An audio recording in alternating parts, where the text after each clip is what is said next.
Hello everyone, this is Eyecon from Quadra Gaming, bringing you a tutorial on how to build your monk when playing on Hell difficulty. So, for skills, I am using Crippling Wave with the Tsunami rune. I am using Blinding Flash with Self-Reflection. Also, I do change it to Faith in the Light at times, depends on which weapon I'm using. Breath of Heaven with Circle of Life rune. Serenity with Peaceful Repose, Sweeping Wind with Inner Storm, and Mantra of Healing with Circular Breathing. For passive skills I'll be using Transcendence, Chant of Resonance, and Resolve. Now I'll show you how this works in battle, and then I'll go in depth on why I'm using those skills and why I'm using those runes.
So, as I said, I'll be going in a much more in-depth for which runes to use.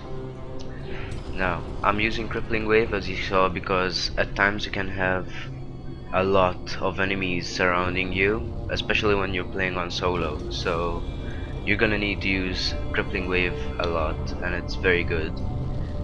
Tsunami rune is used because on the third strike it does a 17-yard effect which reduces the enemy movement speed by 60%. You'll probably have encountered or will encounter in hell a lot of enemies that try to run away, so on the third strike when it decreases their movement speed, that will be a lot of help for you.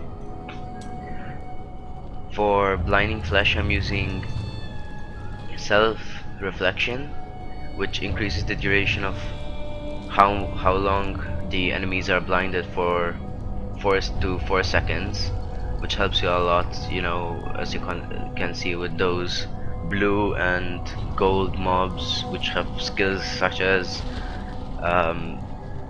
Desecrator or arcane laser scrap. That will help you a lot. I told you that I use Faith in the Light sometimes when I use my other weapon, which does a lot of holy damage. This rune helps you get additional increased damage with holy weapons. Breath of Heaven, I'm using Circle of Life, which increases how much you heal by a shit ton of healing. Serenity does the same thing, but it's not actually a healing spell. It makes you immune to impairing effects and any incoming damage. But I use it mostly as a heal. Also, I still use it for its main purpose, but healing is very powerful in the spell.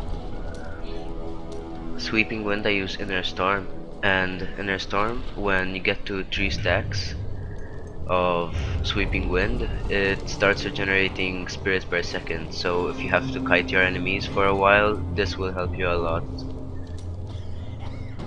Mantra of Healing, I'm using Circular Breathing, and what this does, you always need to keep this up. It doesn't matter if you have like a little spirit, just go find something, kill it, and use the spell, because it will help you a lot, since while you have this mantra up, it will be regenerating spirit per second. So this generates 3 spirit per second, and when you have Chant of Resonance, the duration of mantras is increased by 7 minutes, and you'll also gain more spirit. So by having these two together, you'll be gaining a lot of spirit per second. You could change this to something else, or change the rune for something else, because you will still be having your spirit regeneration. But I find this like one of the best ways. Transcendence helps you survive a lot of fights, and when you spend any spirit points, you will be healed for a little amount of health, but it's not that bad. Also, I use Resolve, which reduces the enemy damage by 25% for 2.5 seconds. As far as weapon go, I am using a one-handed sword and a shield, which gives some physical resistance, since you will be fighting face to face to your enemies. As far as my other weapon that I said, this does holy damage. That's why I use the other rune at times, especially when I use this weapon, because it does a lot of damage. And when using this, you don't have as much as attack speed, so that's why I use the crippling wave, because then you'll be dealing damage to all your enemies around you.